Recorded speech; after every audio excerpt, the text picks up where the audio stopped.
Some people like to keep animals as pets, and others take this a step further by keeping exotic or dangerous species. These animals often take specialist equipment and care to look after, a fact that a would-be thief didn't know when they stole a baby snapping turtle from an exotic pet shop in Ryde.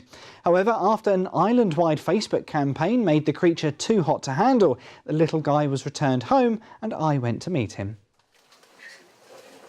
For some, owning a cat or dog is all very run-of-the-mill, and so more unique pets fill that niche. But at an exotic pet shop in Ryde, one of their animals was stolen by an opportunist, and so staff took to social media to track down their turtle. Well, he lived here, right next to the cash register in this tank, and he was very shy, so we hid quite a lot. And we came in on Thursday morning, myself and Emma, and I said to Emma, will you feed him for me? She said, oh, I can't see him, he must be hiding.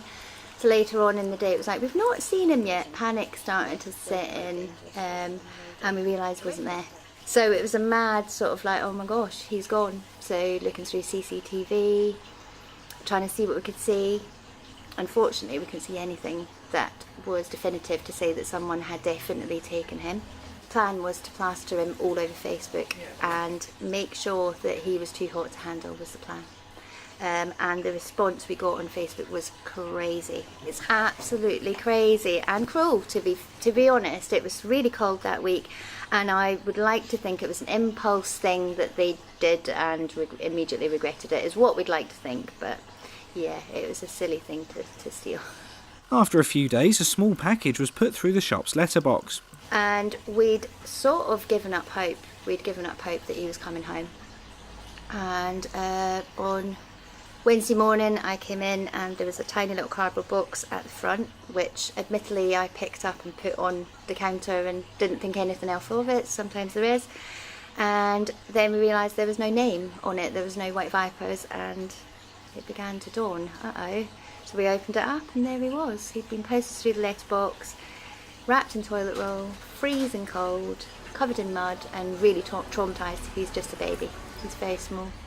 I hope that the fact that everyone supported us and shared it, and I hope that conscience set in and they realised through people sharing information about snapping turtles how big they get, how difficult they are, and actually how dangerous they are. When they're older they can be extremely dangerous. I mean, at the moment he's tiny and he's cute, but he won't be forever. An alligator snapper can live up to 185 years, so you're talking, you know, it's a third, fourth generation down in your family. So yeah, we made sure there was information out there, and yeah, and he came back, which was a huge surprise and a really nice Christmas present, to be honest.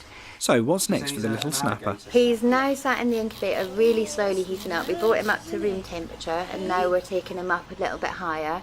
And the plan is to pop him back in the water, but we need to secure, obviously now we need to secure him because it's not going to happen again. We're not going to lose him again.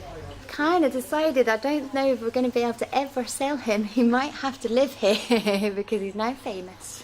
So yeah, I think the next thing is maybe actually finding a name for him because he doesn't have a name. So.